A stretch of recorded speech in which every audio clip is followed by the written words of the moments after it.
bonjour à ceux qui nous écoutent en rediffusion et bienvenue, installez-vous ou faites d'autres choses à côté, on ne le saura jamais. On va commencer. Comment accélérer les ventes de ta formation en ligne avec la publicité Facebook?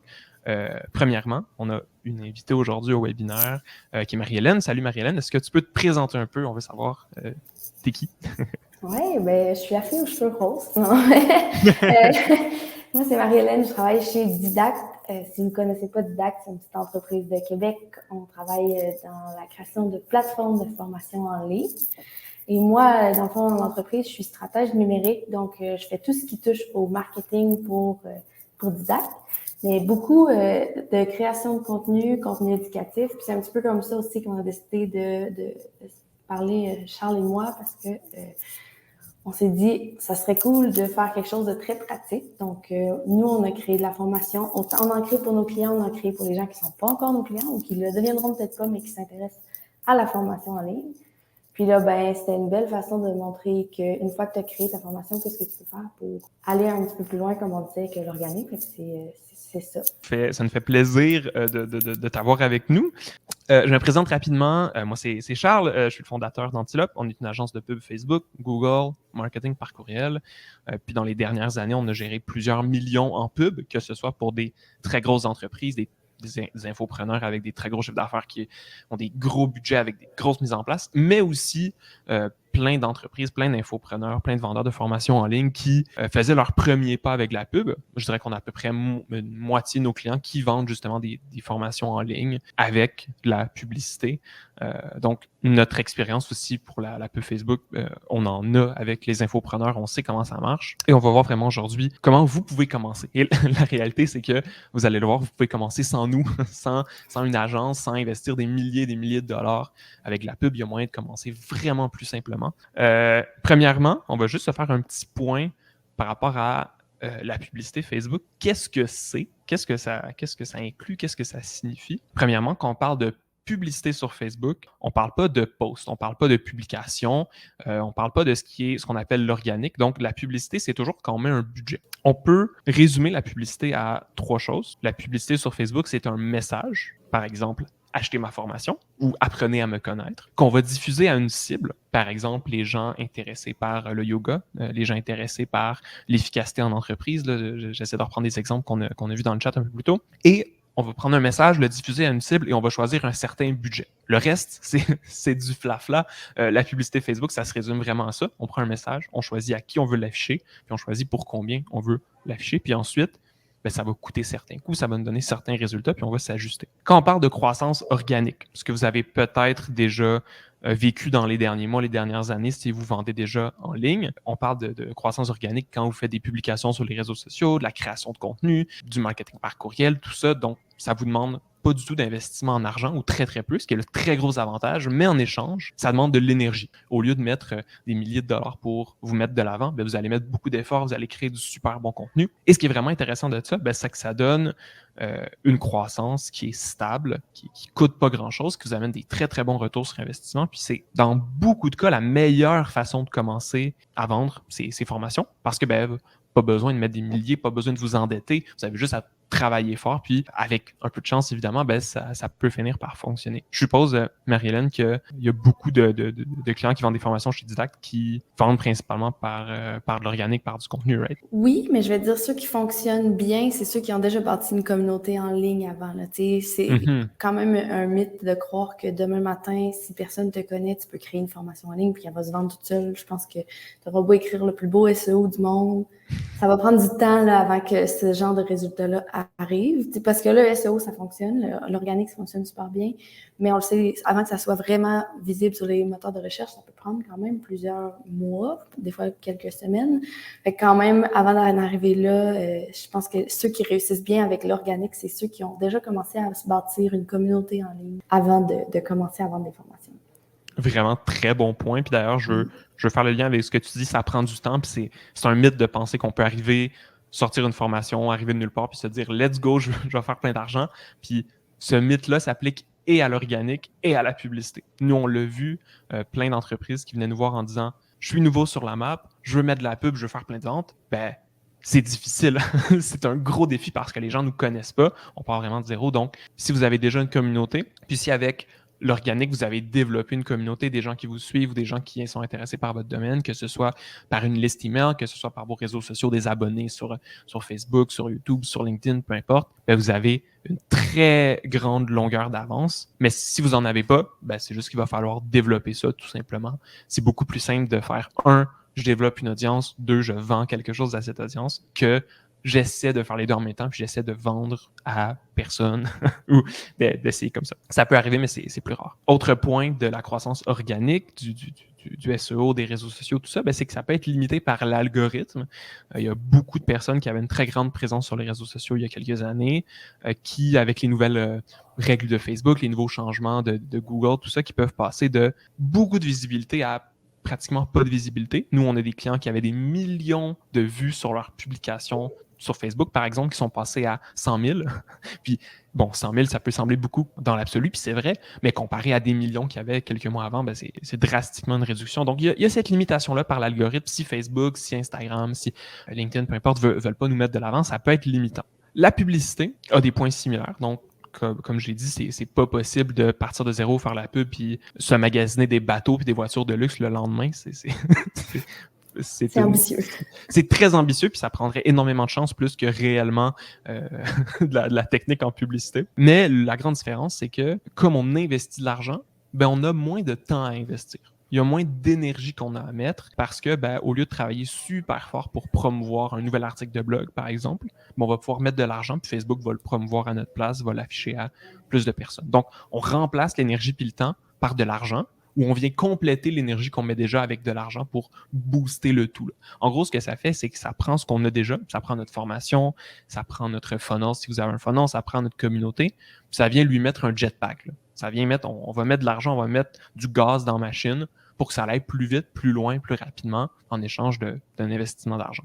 Et donc, grâce à ça, si vous avez dans votre entreprise déjà des bonnes bases, que vous vendez déjà, que votre produit a déjà une preuve de concept, que vos clients sont satisfaits, que vous avez une communauté, ça peut vous amener une croissance exponentielle où, au lieu de, pour vendre 2 fois plus, vous devez mettre 2 fois plus d'énergie, pour vendre 2 fois plus, vous allez devoir mettre 2 fois plus de budget de pub. Puis là, ça peut devenir beaucoup plus rapide qu'avec de l'énergie. Cela dit, évidemment, la croissance reste limitée par le budget, dans le sens où si vous n'avez pas de l'argent à investir ou si vous n'êtes pas prêt à le perdre, parce que ça reste qu'il y a une gestion de risque, on est mieux de ne pas le faire. Si vous dites en ce moment, ma seule façon d'investir en pub, c'est de m'endetter, mauvaise idée. On est mieux d'attendre pour investir en pub, que ce soit de la pub Facebook ou n'importe quel investissement en marketing.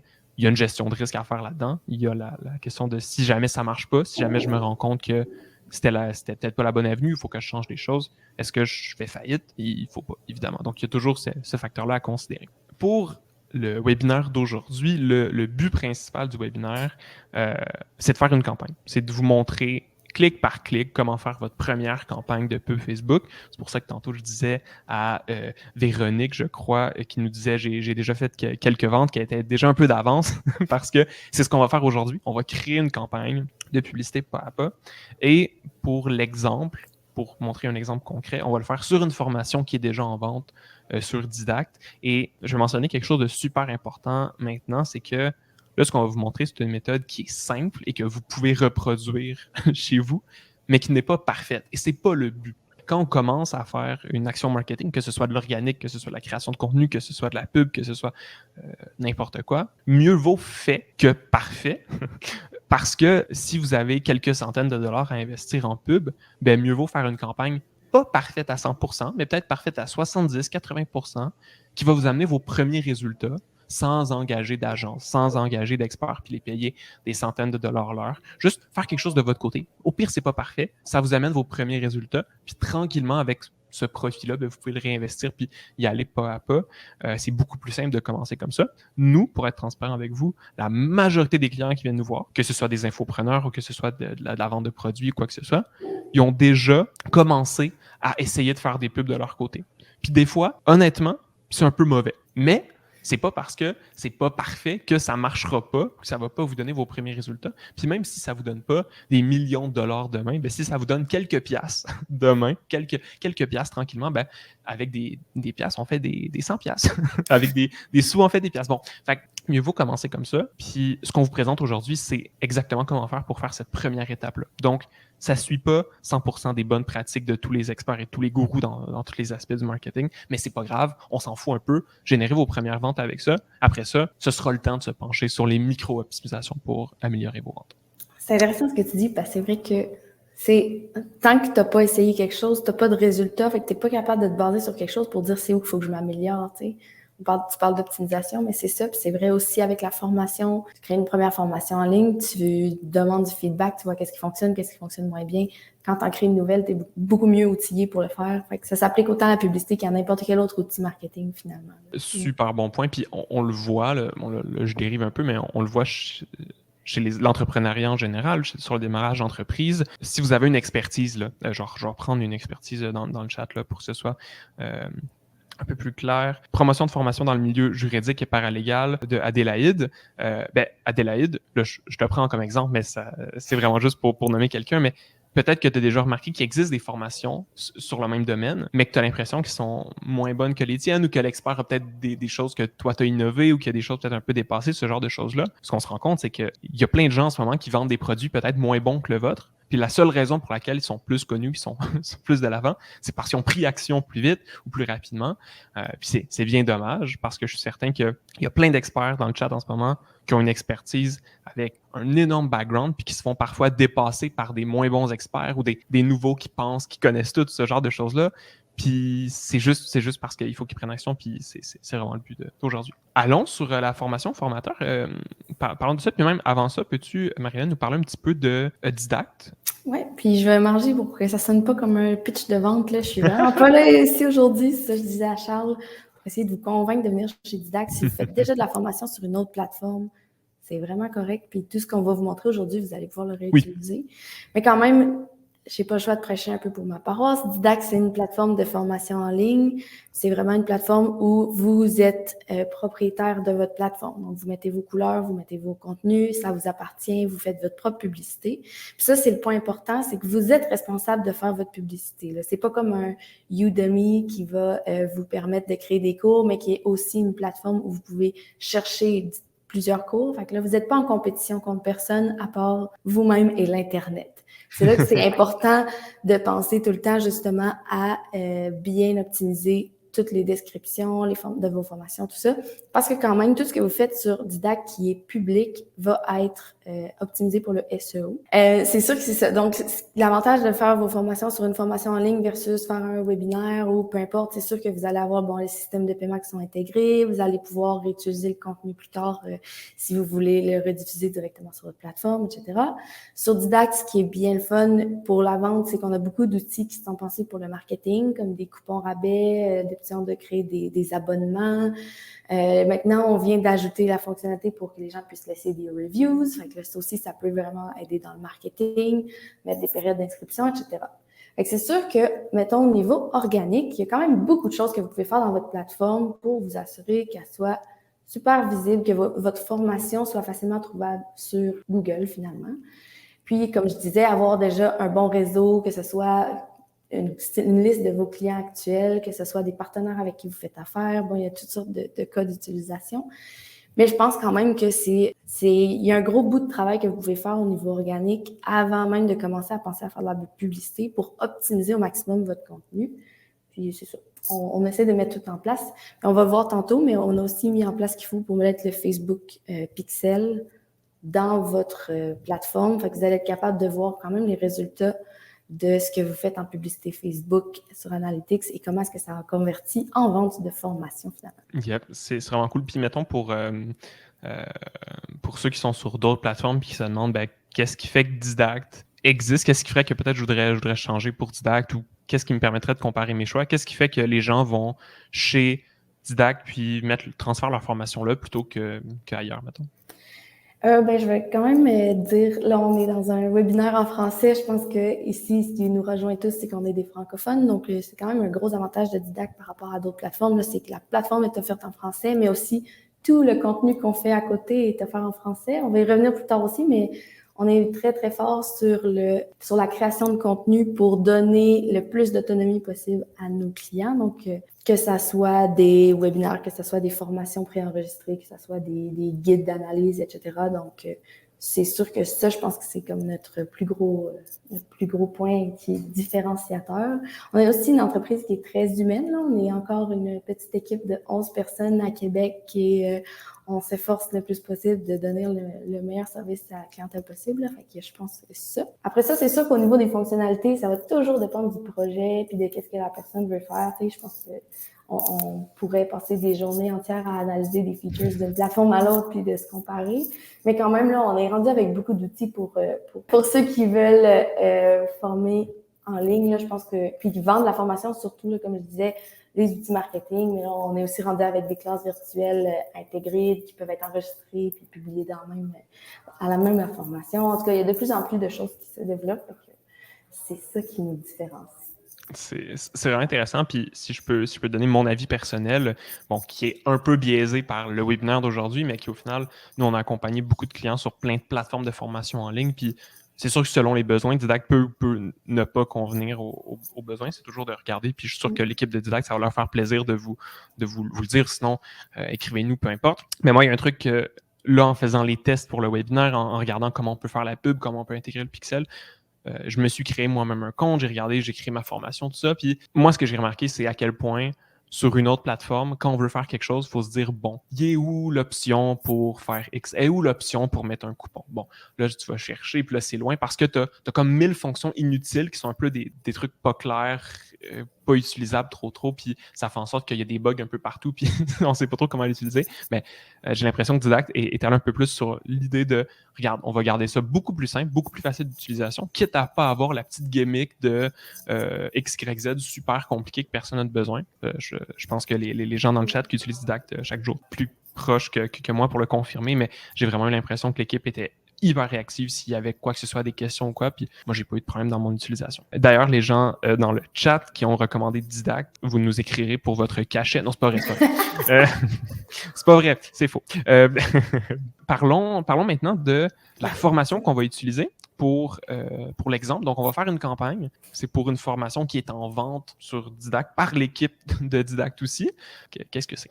Oui, avant de parler exactement de la formation formateur, j'ai quand même fait la liste de c'est quoi des bonnes conditions de succès pour vendre votre formation. Tu sais, je pense que c'est important de toujours faire le pas en arrière et de se poser la question. Parce que là, c'est une chose de dire, moi, là, je suis super bonne dans mon domaine, je suis une experte, j'ai déjà des clients qui le reconnaissent, mais est-ce que je vais être vraiment capable de vendre ma formation? Il y a quand même certaines choses qu'il faut vérifier avant d'en arriver là. Une des premières choses, ça va être de répondre à une problématique réelle pour une clientèle cible, une clientèle qui est très claire. Tu sais, je sais que c'est arrivé souvent qu'on parle à des formateurs qui disent « Ah, tu sais, ma formation elle pourrait s'adresser à peu près à n'importe qui. » Mais si on essaie de parler à peu près à n'importe qui, puis Charles, tu es le premier à le savoir, on va parler à n'importe qui.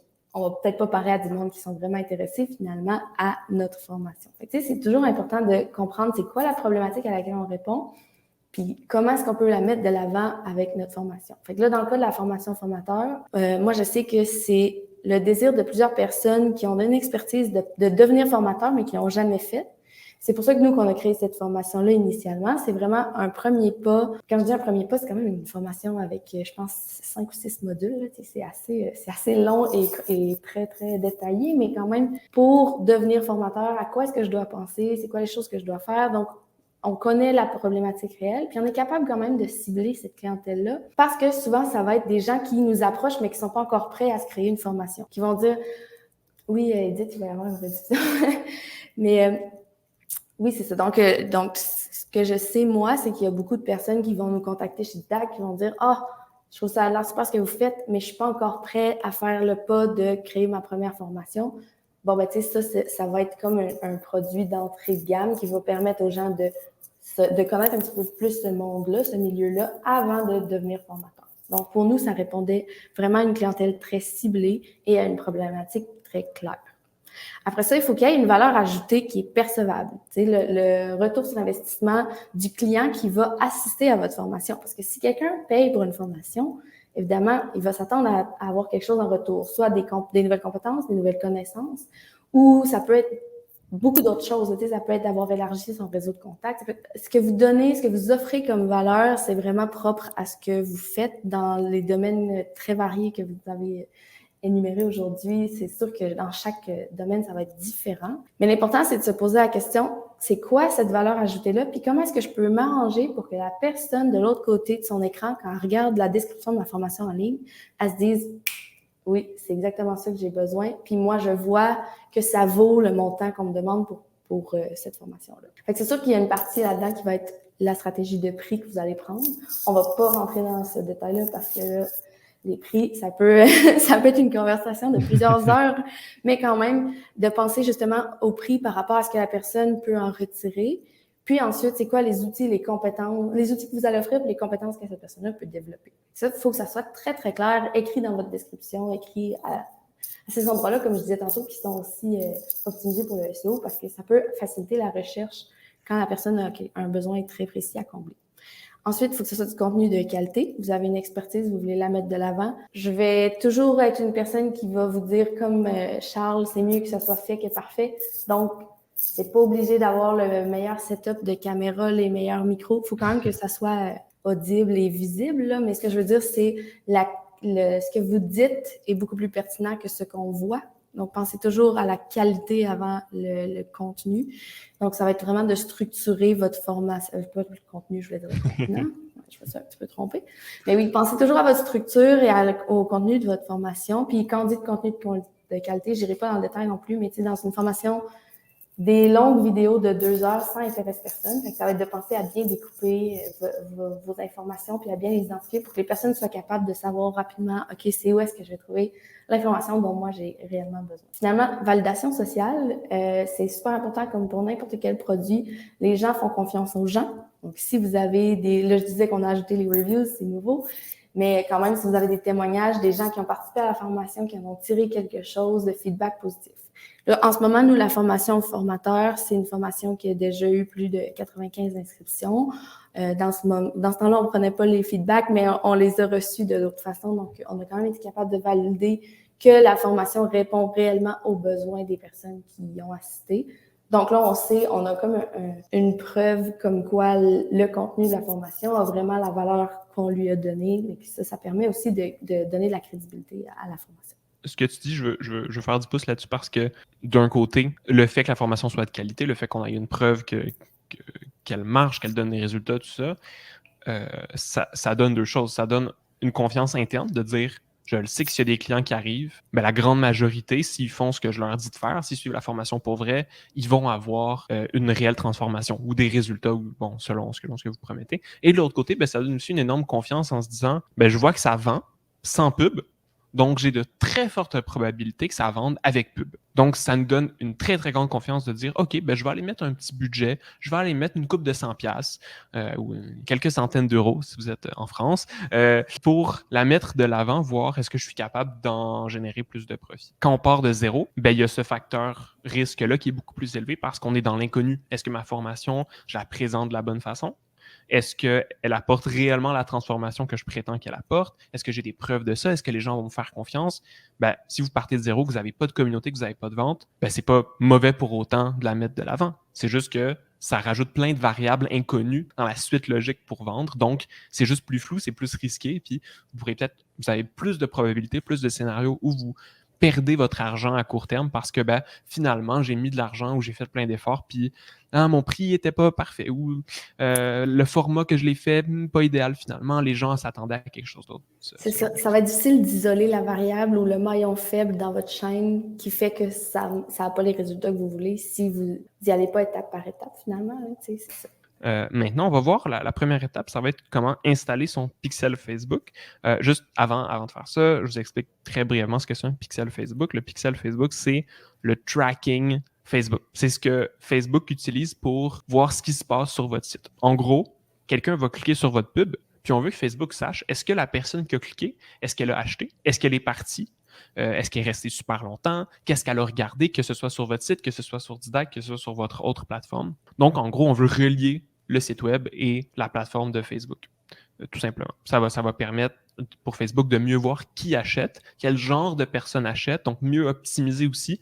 On perd vraiment à ne pas le faire. Là, on va voir comment l'installer sur Didact, mais peu importe la plateforme que vous utilisez, la très grande majorité ont des guides pour ça, juste à chercher sur Google comment installer Pixel Facebook sur plateforme. Certains, c'est très compliqué malheureusement, certains sont pas encore à jour pour ça, mais la majorité le sont, là, ou une grande partie, donc regardons ça. Je vais arrêter mon partage d'écran. D'ailleurs, à noter qu'on ne va pas vous montrer l'étape 0, comment créer son compte publicitaire, juste parce que c'est assez simple. Dans le fond, je vous le dis verbalement, si jamais vous n'avez pas créé de compte pub, puis vous ne savez pas trop par où commencer, vous pouvez aller sur business.facebook.com. Et ensuite, sur cette page-là, vous pourrez vous créer une entreprise sur Facebook, créer un compte publicitaire. On ne le fait pas maintenant parce qu'il y a plein de petits détails à rentrer, le nom de l'entreprise, votre adresse, votre carte de crédit. Puis bon, ça prendrait un genre de 30 minutes de plus qu'on n'a pas pour le moment. Donc, on va aller à l'étape 1 tout de suite. Si jamais vous avez des questions par rapport à ça, n'hésitez pas à m'écrire. Ça va me faire plaisir de vous aider. Donc là, ce qu'on va faire, c'est qu'on va installer le pixel sur le site de Didact. Voilà. Donc là, nous, on est sur notre Event Manager, gestionnaire d'événements. On voit le pixel de Didact qu'on peut venir copier ici. Là, ça, comme Charles disait, on ne va pas dans le détail, là, mais c'est vraiment sur le même site, business.facebook.com, dans le Events Manager. Ensuite, quand on arrive sur la plateforme Didact, on voit ici notre formation formateur qu'on va vouloir mettre de l'avant est ici. Je peux vous montrer rapidement quand même là, les sections qui sont visibles au SEO, là, c'est vraiment le titre de la formation. Il va y avoir la description ici, puis les objectifs qui vont être visibles, les objectifs et le public cible. Donc, le plus que vous pensez ici à mettre des mots-clés, puis à vraiment bien définir c'est pour qui, à comment ça fonctionne, à qui ça s'adresse, c'est quelque chose que les gens vont pouvoir retirer de la formation. Plus facile, ça va être pour votre clientèle de comprendre et d'être intéressé finalement à s'inscrire. Fait que là, si on va dans les paramètres, ici dans le menu de l'administrateur, sous Analytics, il va y avoir tout ce qu'il faut pour connecter avec Google Analytics. Mais là, aujourd'hui, on va juste se concentrer sur le pixel Facebook que je peux venir copier ici et enregistrer. C'est aussi simple que ça.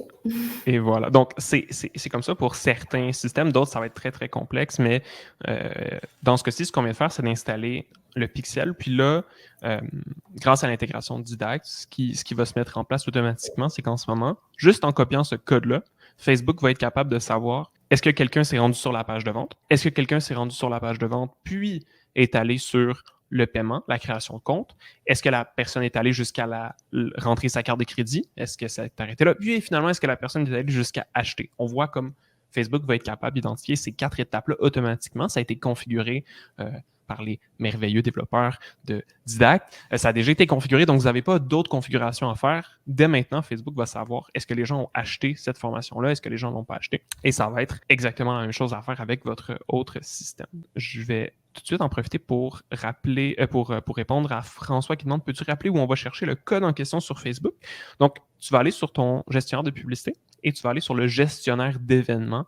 C'est dans le menu gestionnaire d'événements, ça va t'afficher ton pixel. Si jamais tu as de la difficulté avec ça, n'hésite pas à m'écrire.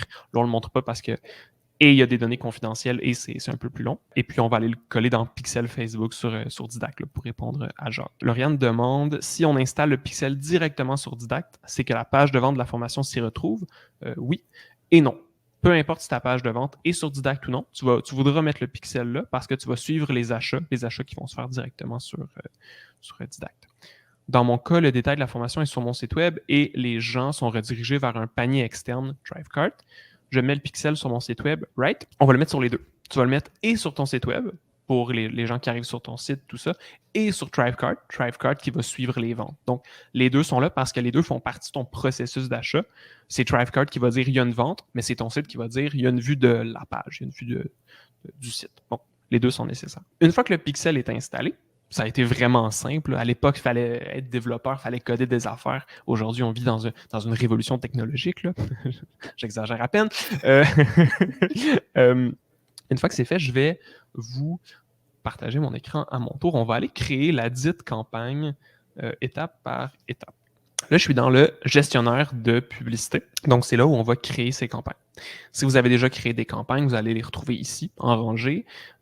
Si vous avez déjà fait mettre de l'avant la publication ou booster la publication, le petit bouton bleu sur Facebook pour faire de la pub rapidement, ils vont s'afficher aussi ici. Vous pouvez accéder, si vous n'avez jamais accédé à votre gestionnaire de pub, vous pouvez y accéder dans vos paramètres de page. Là. Il y a un endroit qui va être solution d'entreprise, option d'entreprise et gestionnaire de publicité. C'est ce qu'on recherche. Puis là, dépendamment de la version de votre Facebook, c'est peut-être à différents endroits. Mais sinon, vous pouvez y accéder rapidement sur business.facebook.com/ads manager. Ça peut être un peu plus rapide. Qu'est-ce qu'on fait quand on arrive là? La première fois que vous allez faire une campagne, ça va vous demander au début votre nom d'entreprise, votre carte de crédit, des petites infos légales. C'est normal, on veut les remplir parce que ça va aider à Facebook à savoir qu'on est une vraie entreprise puis qu'on n'est pas juste n'importe qui essaie de faire de la publicité pour vous. Facebook veut éviter ça parce que c'est pas du tout voulu. Une fois qu'on est là, on va créer notre campagne. Tout à l'heure, je vous ai dit qu'on avait un message qu'on diffusait à une cible pour un certain budget. Ces 3 grosses étapes-là, on va les retrouver dans 3 niveaux qu'on appelle la campagne, l'ensemble de publicité et la publicité. La campagne, c'est là où on va dire à Facebook notre objectif et notre budget. Genre, je veux générer des ventes puis je veux mettre 10 $ par jour. Dans notre ensemble de publicité, c'est là qu'on va dire notre cible. Donc, je veux cibler les gens intéressés par le yoga, les parents intéressés par le développement durable, n'importe qui habite au Québec, peu importe, on va pouvoir faire notre cible là.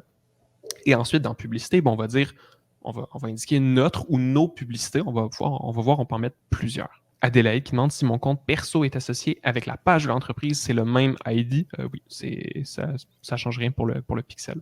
Je vais créer la dite campagne. Je vais appuyer ici sur le bouton vert créer. En ce moment, on est sur le compte de Didacte, mais vous, ça va être à faire sur votre compte avec votre propre formation, évidemment. Donc, je fais créer. Et la première chose qu'on me demande, et la première chose que je vais faire, c'est zoomer un petit peu parce que je le sais que tout le monde n'a pas un gros écran. La première chose qu'on demande, c'est quel est l'objectif de la campagne? Alors, avec Facebook, comme on sait déjà qu'on veut générer des ventes de la formation, on va pouvoir choisir ici l'objectif conversion. Si jamais vous créez d'autres campagnes, vous pourriez choisir d'autres objectifs. Là. Je vous fais un petit topo très rapide. Si vous voulez, disons, si vous avez une vidéo sur Facebook et vous voulez qu'il y ait le plus de vues sur cette vidéo, vous pouvez cocher visionnement vidéo. Si vous avez une app, bon, ça m'étonnerait, mais vous pouvez choisir des téléchargements d'app. Si vous voulez générer des messages sur Messenger, ça peut être fait aussi. Du trafic sur des articles de blog, par exemple. Donc, on peut choisir son objectif ici, mais dans notre cas, comme notre pixel est installé et qu'on suit les ventes, que le tracking se fait, on va choisir conversion. Une conversion, ce que c'est une action voulue sur un site. Dans notre cas, c'est une vente, mais ça pourrait être un lead, par exemple. Et ici, si je clique, je vais pouvoir donner un nom à ma campagne, à mon ensemble de pub et à ma pub. C'est un nom pour référence interne. Donc, disons, je vais l'appeler, la campagne, on va l'appeler formation au formateur, la formation qu'on va mettre de l'avant. L'ensemble de publicité, ça va être notre ciblage. Donc, je vais l'appeler ciblage formateur, par exemple. Et la publicité, je vais l'appeler publicité numéro 1. C'est une référence interne, évidemment. Donc, j'ai choisi mes noms. Je vais cliquer sur « Continuer ». Et là, ça va m'amener sur la configuration. Là, on peut être vite enseveli par le nombre d'options qu'il nous propose. Je vais passer sur les options importantes. Le reste, on peut les laisser par défaut. Comme j'ai dit, mieux vaut fait que parfait. Là, on ne se préoccupera pas des petits détails. Le but, c'est pas de passer des heures et des heures pour avoir 1% de plus de performance. C'est pas super grave. Donc, là, je suis sur ma campagne. On voit formation au formateur. Je vais descendre ici et je vais cocher optimisation du budget de la campagne. En gros, ce qu'on va dire, c'est qu'on va venir déterminer un budget ici pour notre campagne. On va choisir le budget. On nous demande souvent, bon, j'ai X $ à investir en pub. Est-ce que c'est assez? Est-ce que je devrais attendre d'avoir plus? Est-ce que je peux commencer avec moins? Nous, ce qu'on vous recommande, c'est de commencer avec un 10-15 $ ou un 10-15 € par jour et d'être capable d'investir ça pendant 3-4 semaines. Donc, ça représente quelques centaines de dollars ou quelques centaines d'euros dans un mois. Et la raison pour laquelle on recommande ça comme minimum, c'est qu'en dessous de ça, c'est très difficile pour Facebook de vous donner des résultats parce que vous lui donnez pas assez d'argent pour qu'il trouve les bonnes personnes. Et plus on met de budget, plus ça pourra aller vite, plus ça va demander de gestion et tout ça, donc plus ça peut donner de résultats. Donc, pour commencer, pour cette campagne-ci, disons, on va mettre un 15 $ par jour. À noter que votre compte, en créant votre compte, vous choisissez votre devise, là, donc c'est peut-être 15 € de votre côté. Ou 15 $ canadiens, 15 $ américains, peu importe. On va choisir un budget. À noter que dans tous les cas, on peut nous-mêmes choisir d'arrêter. Là, on choisit 15 $ par jour, mais si dans 3 jours, Marie-Hélène, tu disais catastrophe, on ne peut plus faire la pub, on a, je sais pas, on veut arrêter, on va pouvoir l'arrêter, il n'y a pas de problème. Si on voulait la recommencer, on a une switch on-off pour contrôler ça, il n'y a vraiment pas de problème. On va cliquer sur suivant et on va passer à notre cible. On a dit la formation, c'était la formation, le ciblage, c'est formateur, ça c'est parfait. Et je descends un petit peu, je vais aller ici sur événements de conversion. Et là, un élément qui va être important, c'est de choisir quel est mon objectif. Donc, dans notre cas, c'est un objectif d'achat. Je veux générer des ventes de ma formation. Donc, je vais descendre ici dans la liste, je vais aller chercher. Donc, les messages d'avertissement ici, c'est vraiment pas grave. Dans le fond, si c'est la première fois que vous faites de la pub, Facebook va vous dire ben, j'ai jamais eu de vente, est-ce que c'est vraiment ce que tu souhaites, tout ça. C'est pas super grave. Dans notre cas, ça n'aura pas une influence majeure. Je vais descendre. Et ici, je peux choisir une date de début, une date de fin. C'est pas très important dans notre cas. Je vais aller à la partie crunchy. La partie importante, c'est l'audience. Là, avant de voir qu'est-ce que je vais cibler, je vais avoir quelques questions que je vais te poser. C'est qui est-ce qu'on cherche à aller chercher? Peux-tu me parler un petit peu plus de c'est qui le public cible de cette formation-là? C'est quoi qui la caractérise? Puis dans quel pays on va aller les chercher? C'est sûr que là, c'est une formation qui est en français. Fait qu'on va sûrement se limiter quand même à un public qui va être francophone. Fort probablement le Québec, la France, Belgique, Luxembourg, ça risque d'être vraiment les régions où il y a le plus de personnes intéressées. On va aussi penser que c'est des gens qui sont intéressés par l'entrepreneuriat ou qui ont déjà une entreprise, parce que généralement, ça va être des gens qui opèrent déjà à leur compte et qui veulent maintenant devenir formateurs ou partager cette expertise-là avec un groupe de personnes. Honnêtement, je peux pas te dire ils ont quel âge parce que on a autant des infopreneurs qui pourraient avoir 18 ans qui pourraient avoir 65. Donc, sur l'âge ou sur la démographie, c'est plus difficile de le dire, mais vraiment, ça va être plus par des intérêts puis par la langue, je pense qu'on est capable de décider. Parfait. Tu as mentionné quelque chose de vraiment important. Tu as mentionné l'âge, tu as mentionné ces données-là démographiques, âge, sexe. C'est très rare sur Facebook qu'on vienne choisir un paramètre d'âge ou un paramètre de sexe. La seule raison pour laquelle on viendrait le faire, c'est si votre formation, par exemple, ne s'adresse qu'aux femmes ou qu'aux hommes ou qu'aux retraités, par exemple. Puis on viendrait mettre peut-être 60 ans et plus ou qu'aux gens de moins de 35 ans parce que c'est une formation spécifiquement pour les jeunes. Même si votre client idéal, c'est une femme, si vous pouvez prendre des hommes comme clients, on est mieux de les cibler. La raison pour laquelle je vous dis ça, c'est que ça va être dans les mains de Facebook de venir choisir est-ce que je cible plus les hommes ou est-ce que je cible plus les femmes. Puis Facebook va le décider par lui-même et ça va vous donner des meilleurs résultats. Je ne rentrerai pas dans les détails, mais plus on donne de liberté à Facebook sur ces paramètres-là, plus il va nous amener des bons résultats.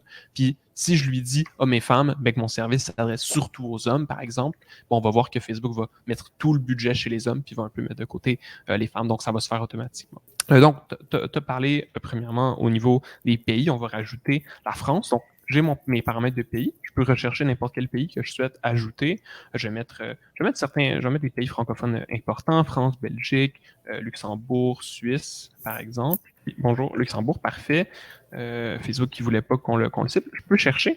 Si jamais vous avez une audience seulement locale, par exemple, vous donnez des cours de yoga en personne, vous pouvez chercher votre ville puis avoir un rayon de 15 km autour de votre lieu, 50 km, peu importe, vous pourrez choisir. On va choisir nos pays, parfait. On a dit l'âge, on a dit le sexe, on le laissait de côté. Juste avant d'aller sur le ciblage avancé, je vais aller sur langue. Ici, on a parlé de français, donc je vais chercher français. Je vais mettre français tout pour qu'on cible à la fois les gens qui parlent français canadien, français, France. On veut tous les francophones. Parfait.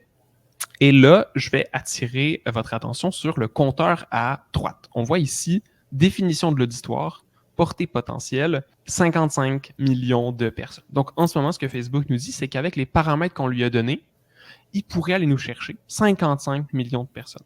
On s'entend. Si je pars la campagne, je ne vais pas atteindre 55 millions de personnes parce que j'ai un beaucoup trop petit budget pour ça. Mais il nous dit, là, tu m'as donné un bassin de 55 millions de personnes. La réalité, c'est que c'est beaucoup trop. Là, je cible tout le monde qui parle français dans tous ces pays-là. C'est vraiment énorme. Donc, c'est pour ça qu'on va utiliser le ciblage avancé. Je vais cliquer sur « Modifier ». Et c'est là qu'on va pouvoir chercher des données de Facebook que Facebook a sur les utilisateurs. Première chose qu'on va faire, c'est décocher ici « Prolongement du ciblage avancé ». Ça, ce que ça fait, c'est que ça permet à Facebook d'aller plus loin ces personnes-là. On ne veut pas ça. On décoche ça obligatoirement.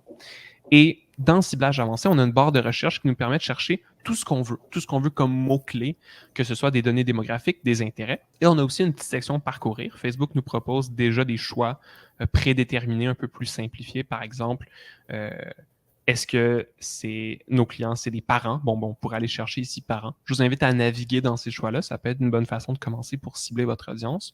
Mais dans notre cas, tu as parlé de gens qui sont intéressés par l'entrepreneuriat. Donc, je vais commencer par écrire entrepreneur. On va voir qu'est-ce qu'ils nous proposent dans les choix. On a entrepreneur, entrepreneuriat, auto-entrepreneur, entrepreneur magazine, ce genre de choses-là. Ben, on va aller chercher, disons, entrepreneur ici. On voit, c'est écrit employeur. On va commencer avec ça, entrepreneur. Et je vais réécrire entrepreneur. Je vais mettre entrepreneuriat. C'est une bonne idée ici. Et là, une fois que j'en ai mis un ou deux, je peux cliquer sur suggestion, ici, suggestion, et ça va me donner un menu avec autre chose. Là, on parle de formateurs. Donc, les formateurs, c'est très potentiellement des travailleurs indépendants, right? Donc, je vais ajouter travailleurs indépendants, par exemple. Là, j'ai ajouté plusieurs intérêts et ça me donne une audience de 11 millions de personnes. C'est beaucoup. C'est beaucoup, 11 millions de personnes. Nous, ce qu'on va chercher à ce qu'on va chercher à atteindre, c'est à peu près quelques millions de personnes. 1 million, 2 millions. Si vous avez un plus gros budget ou une audience plus large, peut-être 4-5 millions, mais en gros, on va aller entre 1 et 5 millions. Là, on est à 11 millions, c'est beaucoup trop. Mais si vous arriviez vous-même en mettant vos intérêts à 2 millions, ce serait parfait, on pourrait arrêter là. Là, je suis trop élevé. Qu'est-ce que je vais faire?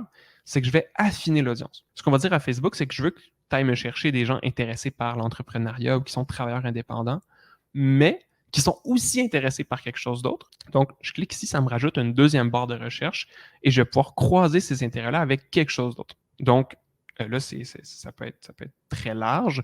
Je vais chercher des choses. Là, disons, on cherche surtout les infopreneurs, des gens qui vendent des formations. Donc, je vais chercher infopreneur, voir s'il me sort quelque chose. On voit aucun résultat. Bon, tant pis. Je vais chercher formation, des gens intéressés par les formations.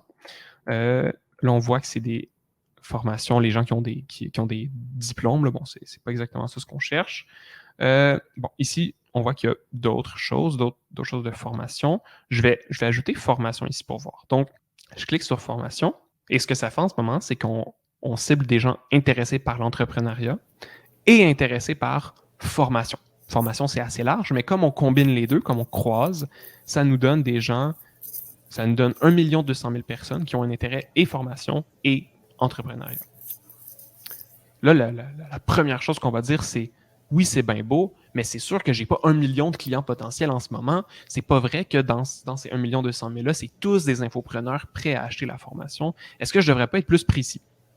La réalité, c'est que non. On préfère donner à Facebook 1 million de personnes, pas nécessairement toutes les personnes parfaites, et Facebook lui-même, avec l'optimisation, va trouver les bonnes personnes. Il va afficher la pub, il va regarder qui a tendance à réagir, qui a tendance à cliquer, qui a tendance à acheter, et par lui-même, il va faire cette job-là d'être très, très, très précis. Si on le fait pour lui, ça va coûter plus cher, ça ne va pas fonctionner. Donc, on lui laisse ça dans ses mains.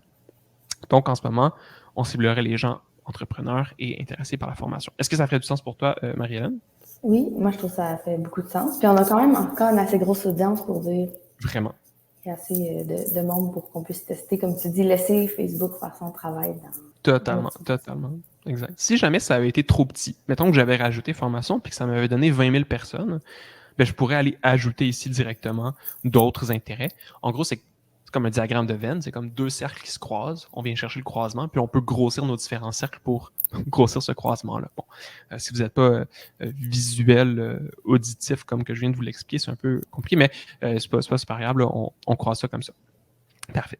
Si jamais on pourrait aller encore plus loin puis affiner encore plus, mais là, on est tout bon. Donc, on cible les francophones dans les pays qu'on a choisis, de tous âges, de tous genres, avec ces intérêts-là. Parfait. Pour le reste de la page, on n'a pas besoin d'y toucher. Donc, on cible 1 200 000 personnes. Je vais cliquer sur « Suivant » en bas à droite et ça va m'amener sur ma publicité. Finalement, on arrive à la partie pratiquement la plus importante. Donc, qu'est-ce qu'on fait ici?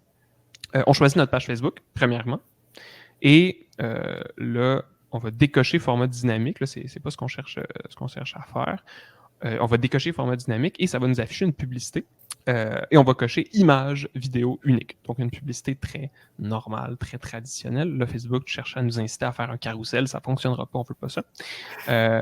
Donc, on choisit notre page Facebook, on s'assure que c'est la bonne. C'est une page professionnelle. Si vous avez un compte Instagram, vous pourrez le choisir ici. On descend un petit peu, on arrive sur le contenu de la publicité. T'arrêtes le compte Instagram, tu l'ajoutes parce que quand on met de la publicité sur Facebook, si on a un compte Instagram lié, ça peut aussi la montrer à notre client sur Instagram. C'est tellement un bon point que tu amènes que j'avais complètement passé à côté. La publicité Facebook s'affiche pas juste sur Facebook. Très, très bon point. Elle s'affiche sur Facebook, mais aussi sur Instagram et aussi sur le réseau partenaire de Facebook. Donc, certaines applications vont utiliser Facebook pour afficher des pubs. L'exemple que j'utilise le plus, c'est Candy Crush. Les pubs qui s'affichent sur Candy Crush, c'est des publicités Facebook. Pour ça, Facebook va gérer lui-même. Est-ce que vous allez avoir plus de résultats vous afficher d'un côté, de l'autre, de quelle façon, tout ça. C'est vraiment géré de la bonne façon. Là, vous n'allez pas juste vous afficher sur, sur Candy Crush.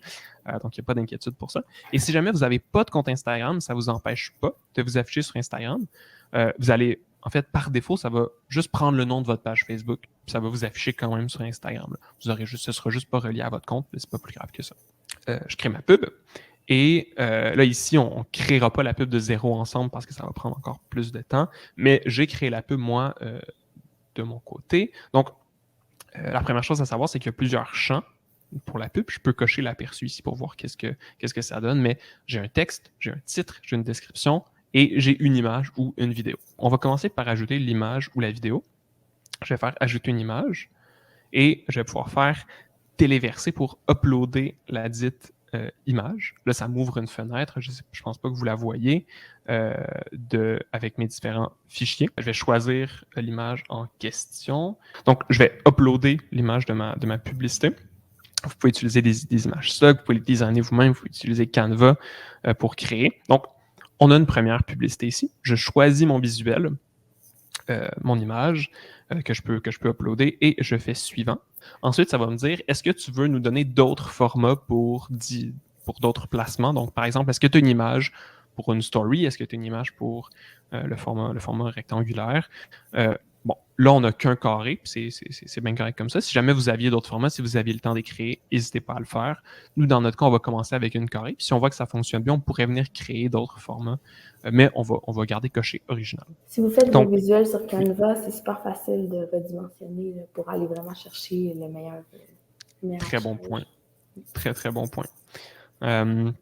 Ensuite, Facebook nous demande, est-ce que tu veux que j'améliore automatiquement ton visuel? On peut le laisser cocher. En gros, c'est des modifications très minimes, genre augmenter la luminosité ou le contraste de votre visuel si la personne a un téléphone avec la luminosité plus basse. C'est vraiment des détails. On va cliquer sur terminer et ça va venir mettre notre visuel en publicité. Ensuite, on est rendu à faire le texte. Donc, là, moi, ça tombe bien, il est déjà créé. Donc, j'ai un premier texte de publicité qu'on va mettre en ici. Donc, le texte principal, c'est le texte qui va s'afficher au-dessus. Ça peut être un texte plus court, ça peut être un texte plus long. Vous avez quand même beaucoup de place si vous voulez écrire beaucoup. Bon, là, on voit que l'aperçu est un peu en train de faire n'importe quoi, mais je vais essayer de vous le remettre. Bon, le visuel ne s'affiche pas, c'est pas super grave. On voit que les deux premières lignes de mon texte s'affichent et qu'ensuite, j'ai un « voir plus ». Donc, c'est bon à savoir. Là, on a fait un texte un peu plus long. Ensuite, on va avoir notre titre. Donc, je vais copier-coller le titre ici. Et ensuite, on a une petite description ici. Une description, ça s'affiche. Là, j'essaie de voir. Je vais vous défiler ça.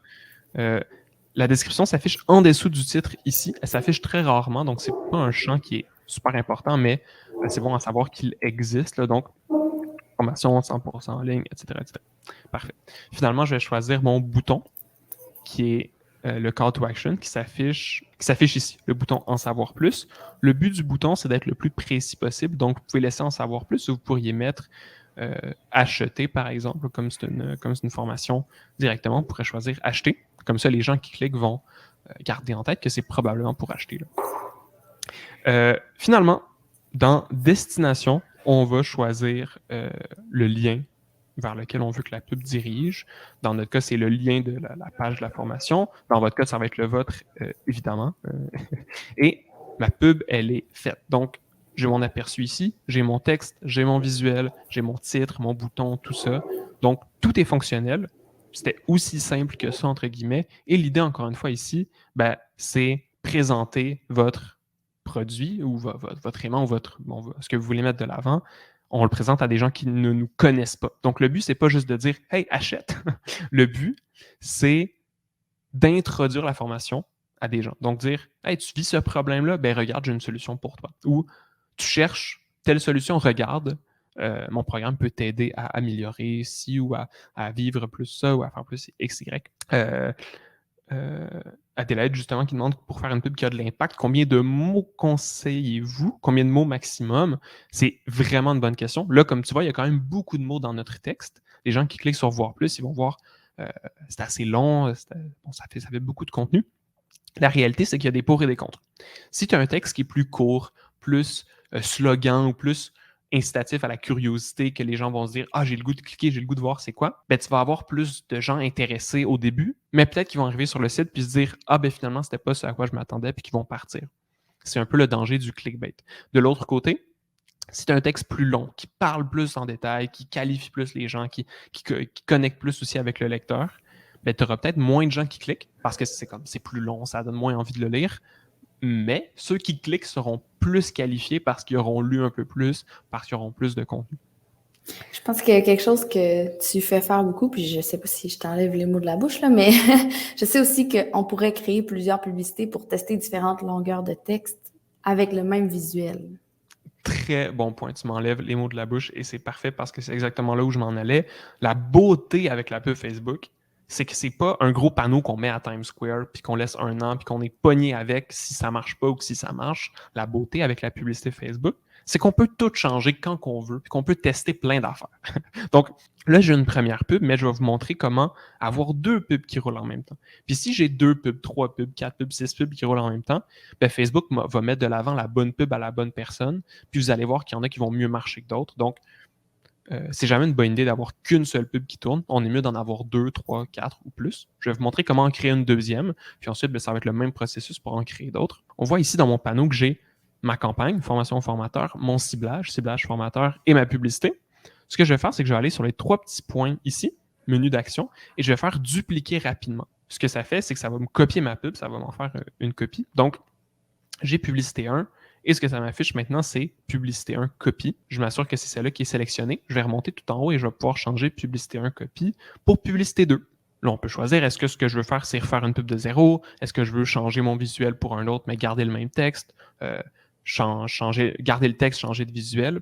Là, pour l'exemple, ce qu'on va faire, disons, c'est tester un autre texte. Là, on en a plusieurs de prévus, mais sont pas tous nécessaires pour l'exemple. Donc, je vais aller chercher un autre texte.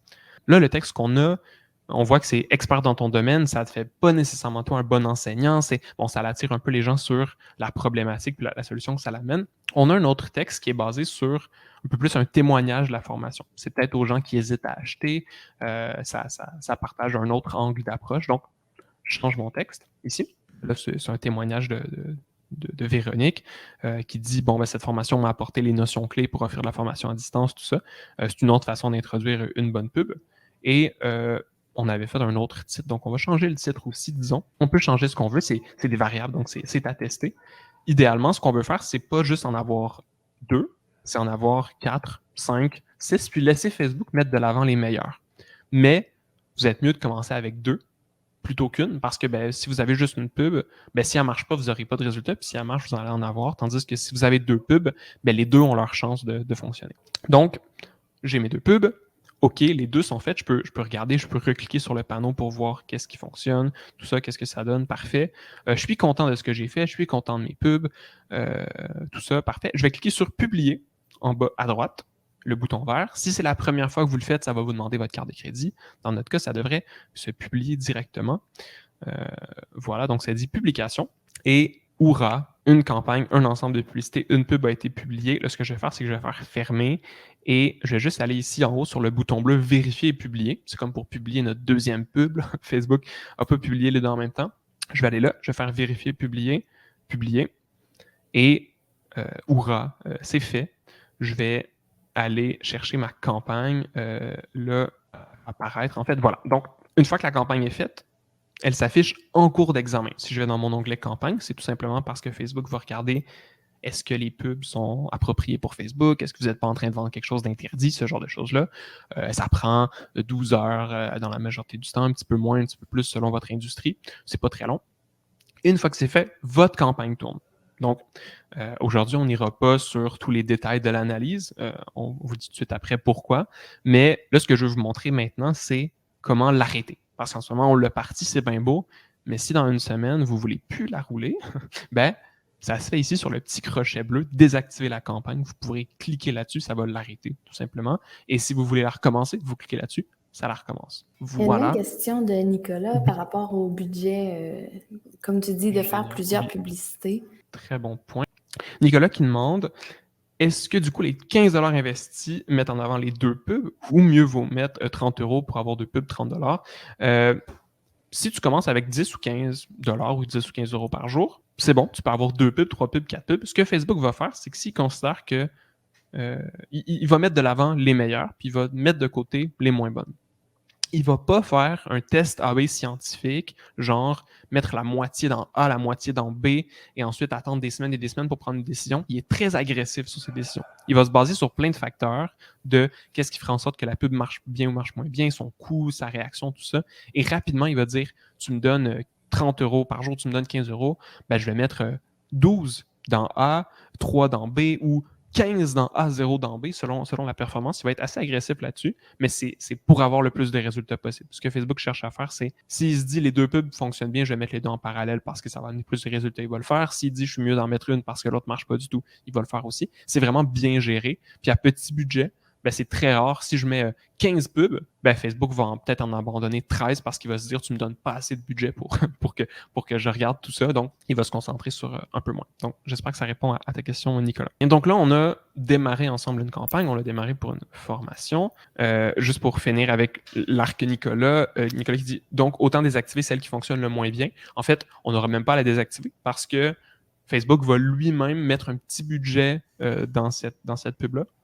Puis des fois, ce qui arrive, c'est que c'est pas parce qu'une pub a moins de budget, a moins d'attention qu'elle est nécessairement mauvaise. Peut-être qu'un jour, ta meilleure va se fatiguer, que ta deuxième va prendre le dessus, ou que la deuxième va s'afficher, mais à certaines personnes, dans certaines conditions, puis qu'elle va bien performer. L'idée ici, c'est pas nécessairement toujours désactiver celle qui marche le moins bien. Là, on entre dans un détail d'optimisation, mais au fil du temps, ce que tu voudras faire, effectivement, c'est regarder celles qui marchent le moins bien. On va les remplacer par d'autres, mais pour démarrer, c'est pas nécessaire. On en met 2, 3, 4, 5 si on peut. On laisse ça là. On laisse Facebook gérer. Puis si ça marche vraiment pas, ben là, peut-être qu'on voudra venir créer d'autres pubs éventuellement. Au niveau du suivi des résultats, ben là, on va faire tourner ça. Puis qu'est-ce qu'on va faire dans les prochaines semaines, Marielle? Bon, bien évidemment, on vous montre aujourd'hui comment créer une campagne, comment créer une publicité. C'est beau tout ça, mais on voulait essayer de faire quelque chose de plus intéressant pour tout le monde ici, même ceux qui regardent ça en rediffusion. Fait que ce qu'on s'est dit avec Charles, c'est qu'on s'est donné un budget pour faire la publicité sur la formation fondateur qu'on vous a présenté un petit peu au début du webinaire. Puis, on va laisser cette publicité-là rouler quelques semaines, environ un mois peut-être. Et on va faire après ça un retour. Donc, tout ce qu'on va avoir observé, qu'est-ce qui a bien fonctionné, qu'est-ce qui a moins bien fonctionné, peut-être d'analyser un petit peu le résultat de notre publicité, voir c'est quoi qui est les bons coups, les moins bons coups par rapport aux campagnes qu'on a faites. Parce que, comme on dit, la publicité, ça peut être un très, très bon coup, comme ça peut être beaucoup plus de travail d'optimisation puis de voir si ça fonctionne bien, tout ça. Fait qu'on on va faire notre travail de ce côté-là. Puis, ce qu'on voulait vous proposer, c'est de revenir ensuite dans un mois et demi peut-être avec les résultats. On va vous recontacter à ce moment-là pour vous partager justement notre analyse de ce qui a été, ce qui a bien été, ce qui a moins bien été. Puis vous donner les résultats aussi. Là, on va être très, très transparent avec vous. Si ça a moins bien marché, on va être capable de dire pourquoi. Si ça a bien marché, ben tant mieux, ça va pouvoir payer mon repas. Non, c'est une blague. Mais c'est ça. Donc, on va vraiment regarder les résultats, puis on va faire cette petite analyse-là avec vous. Puis ce qu'on va faire, c'est qu'on va mettre ça sur notre plateforme de ressources sur Didact. Donc, ça va être disponible. Vous allez pouvoir revoir la rediffusion, évidemment, du webinaire, mais aussi voir cette analyse-là, puis pouvoir ensuite repartir avec ça pour faire vos propres tests de votre côté. Génial. Puis, je pense que aussi cette plateforme-là de ressources qui existe aujourd'hui, il y a déjà beaucoup de formations qui sont gratuites. Là, ce qu'on a mis, c'est celles qui sont le plus populaires chez les infopreneurs. Oui, donc là, en ce moment, ça vous voyez 4 formations qui viennent d'être publiées ou qui sont vraiment celles pour lesquelles on a le plus d'inscriptions, sont gratuites. C'est ça. La plateforme que je vous ai montrée tantôt, plateforme de ressources avec un s.didact.com, vous allez avoir vraiment plein de contenus gratuits que vous pouvez voir. Il y a la formation formateur, si c'est du contenu qui peut vous intéresser, évidemment. Mais aussi, là, comme on le mentionnait, à la page d'inscription de ce webinaire, vous êtes automatiquement inscrit à notre infolette. Puis moi, ce que je vais faire, c'est qu'à partir de la semaine prochaine, je vais vous envoyer un espèce de guide. Donc, plusieurs de nos meilleurs outils pour vous lancer dans la formation en ligne. Si vous êtes déjà client chez Didact, peut-être que vous avez déjà accès à ça, mais ça peut quand même vous servir d'en avoir une nouvelle copie. Donc, voilà, vous allez avoir accès à tout ça, les ressources qui sont toujours disponibles en ligne et, comme je dis, les résultats qui vont venir dans quelques semaines. Ben, on arrive à la période de questions, si jamais vous avez des questions. Donc, je vais arrêter mon partage d'écran et je vais commencer par te remercier pour ta présence, merci d'avoir accepté l'invitation. Puis c'est vraiment cool qu'on relève ce challenge-là, de faire une campagne pour une formation. On ne sait pas si ça va vendre, on a confiance que ça va le faire, mais comme n'importe qui fait de la publicité pour une formation, ben on va voir quel résultat que ça nous donne, puis on va s'adapter avec ça. Donc, c'est super cool. Merci beaucoup merci à toi pour l'invitation. D'avoir accepté ça. Il y avait Eve, je pense, oui. que tu n'as pas vu. Oui, non, j'ai pas vu. Quels sont les meilleurs paramètres à expérimenter dans les différentes versions? Donc, image, longueur de texte, contenu du texte. Très bonne question, Eve. Quand tu commences à faire de la pub, ce qui est, tu sais, quand on parle de test A/B, souvent on pense à est-ce que je vais mettre ma pub bleue ou est-ce que je vais mettre ma pub rouge ou est-ce que je vais dire cliquez ici ou je vais dire inscrivez-vous ici. Puis on pense à des petits détails comme ça, mais la réalité, c'est que c'est des détails hyper inutiles. C'est pas grave si c'est bleu ou si c'est rouge, c'est pas ça qui va faire le succès ou l'échec d'une pub. Ce qui fait le succès ou l'échec d'une pub de 0% ou 100%, c'est l'angle d'approche. C'est quel problème je viens parler, de quelle façon. Puis c'est super vague, puis c'est super large en fait comme concept. Mais ce que ça veut dire, c'est que tant qu'à tester des pubs, on veut les faire le plus drastiquement différent possible. Par exemple, les 2 textes là, que j'ai présentés, il y avait un texte qui était hey, t'es formateur, ben c'est pas parce que t'es formateur que t'as nécessairement tout ce qu'il te faut pour bien communiquer. C'est pas parce que tu as une expertise que tu as tout ce qu'il faut pour la communiquer. Puis de l'autre côté, bon, on a une pub avec un témoignage de comment la formation a aidé. C'est 2 angles qui sont complètement différents, qui vont pas aller nécessairement convaincre les mêmes personnes. Puis c'est ce qu'on veut tester en fait. On veut prendre plein d'angles, plein de visuels, plein de trucs drastiquement différents. Fait que si tu as 2 textes à tester, essaie de pas du tout le faire de la même façon, d'y aller dans un angle différent, tout ça. Si c'est peut-être de parler de différents problèmes, peut-être de le faire dans une forme différente. On veut vraiment changer le truc. Puis, si c'est des visuels, ben, contente-toi pas juste de changer la couleur ou changer la disposition. C'est des genres de trucs utiles, mais c'est des genres de trucs utiles qui améliorent tes résultats de 10% plutôt que les multiplier par 3 ou par 4. Là. Donc, concentre-toi sur des trucs comme, bon, ben, je vais faire 2 visuels, il va en avoir un avec ma face.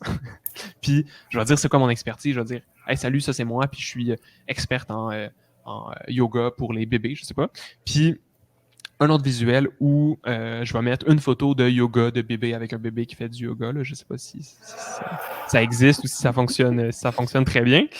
Mais c'est un autre exemple. Donc, 2 visuels complètement différents. Puis, on teste, on réessaie des affaires. C'est pas grave de se planter. En fait, ça fait partie de la game. Il y a des visuels, il y a des textes qui vont mieux marcher que d'autres. Puis, l'idée après ça, ben, c'est que si un jour tu te rends compte que quand tu mets le bébé qui fait du yoga, ça marche plus que quand tu mets ta face. Bon, ben, je vais essayer de plus mettre des bébés qui font du yoga, mais de différentes façons. Puis là, bon, on peut continuer à faire cette progression. Mais teste plein de trucs, puis amuse-toi.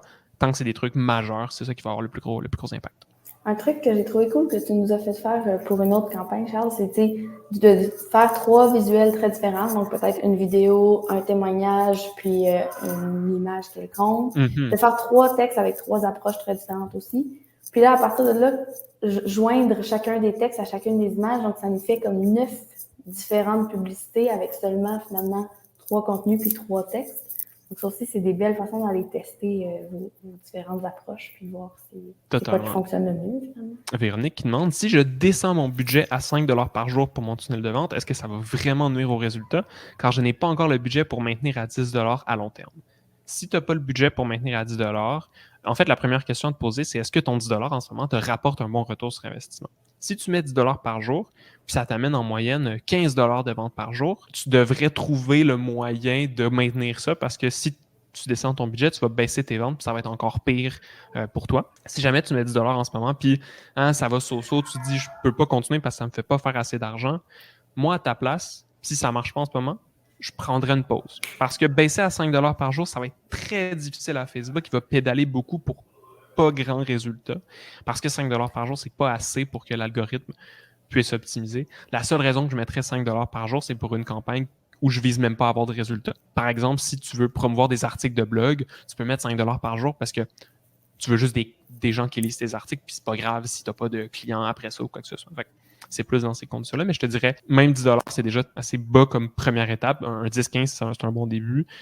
Mais typiquement, même nous, avec nos clients, on va les commencer à 50 $ par jour parce que plus bas, notre travail ne vaut pas la peine, par exemple. Donc, je te dirais, reste sur un 10 ou arrête-toi ou regarde comment ça peut marcher pour toi. Là. Oui, Jacques qui demande une idée des coûts des formations moyennes présentées sur Didact. Comme je disais, chaque formateur chez Didact a sa propre plateforme. Donc, malheureusement, c'est pas de l'information que j'ai à laquelle j'ai vraiment accès. Puis aussi, ça dépend tellement de la stratégie qui est approchée. Il y en a qui vont y aller avec des formations très chères parce qu'ils ciblent vraiment un problème qui est très niche. Il y en a qui vont y aller avec une formule plus d'abonnement où ils vont donner accès à plusieurs contenus de formation pour un certain coût par mois. Il y en a qui vont y aller avec plusieurs formations un peu moins chères. C'est vraiment impossible de donner une moyenne de combien est-ce que ça peut coûter une formation. Ça peut vraiment aller de 0 $ à 100 000 $ si on veut. C'est vrai, peut-être que 100 000 $, ça va être un peu plus compliqué à vendre, mais... C'est sûr, oui. Mais t'en fais une vente et t'es satisfait, par exemple. Écoute, je pense qu'il y a un concept là. Je pense que... mais oui, puis ça dépend aussi de ta stratégie de pricing, ça dépend de quel type de clientèle, quel type de service tu veux offrir, mais ça, c'est comme tout. Là. Donc, tous les coûts peuvent se vendre sur Didact. Il n'y a pas de meilleure ou de moins bonne stratégie. Puis c'est sûr que le prix de ta formation va aussi influencer ta stratégie. Par exemple, là, on parle de vendre directement une formation avec la pub. Si tu as une formation hyper avancée de 12 mois à 15 000 $, ça se peut que ce ne soit pas juste en mettant une pub et en disant « Hey, regardez, j'ai une formation qui va se vendre. » Il y a d'autres choses qui va falloir être faites, évidemment. Là, on a parlé d'un angle très précis, mais selon ta compagnie, selon ta situation, ça peut être différent. Véronique qui dit « Bonne réponse, merci. Au moins, ça me donne en même temps des prospects qui s'ajoutent à ma liste email. Alors, si je fais 2 semaines de pub seulement, je peux les recycler par email plus tard. » Tout à fait. Là, c'est vraiment quelque chose que tu mentionnes qui est vraiment, vraiment important. Si tu fais de la pub et tu génères des prospects sur ta liste mail, ces gens-là, tu les as après avec ton marketing par courriel, tout ça. Donc, très, très, très bon point. Peut-être une dernière question, le temps qu'on conclue tranquillement. Donc, n'hésitez pas à les poser si vous en avez. On va en prendre une ou deux dernières s'il y en a d'autres. Mais sinon, pour conclure, premièrement, on vous revient avec du contenu complémentaire dans les prochaines semaines, autant du côté Didact que du côté d'Antilope. Et on vous revient dans 1 mois ou 2 à peu près avec l'analyse de ces résultats-là. On va le sortir sur la plateforme de Didact, donc ça va être complètement gratuit. On va vous envoyer le lien et tout ça. Vous pourrez aller regarder tout ça. On analyse les résultats. Si ça n'a pas marché puis c'est un epic fail, ça se peut. Ça arrive, on va regarder pourquoi, on va regarder qu'est-ce qu'on va changer, tout ça, puis on vous tiendra au courant si on continue. Si ça a été un succès, on va vous parler de nos villas à la plage, dans des bateaux, puis regardez, on va taper sur des ordinateurs en or, puis on va vous en parler aussi. Mais on va analyser tout ça d'une façon super transparente, on vous tient au courant. Je ne sais pas si Marie-Hélène, tu avais un petit mot pour la fin. Non, merci encore une fois à tout le monde d'être venu, puis je pense que c'est fun de voir que vous avez quand même l'intérêt à peut-être faire le petit effort de plus pour vraiment pousser la vente de vos formations. J'espère vraiment que c'est pratique, que ça vous a servi. Puis comme Charles le disait, on vous revient bientôt avec plus de contenu pour vous aider à vendre vos formations. Great, ce fut un plaisir. Merci à tous ceux qui disent aussi merci dans le chat. Passez un super bon dîner ou une bonne soirée si vous êtes en Europe.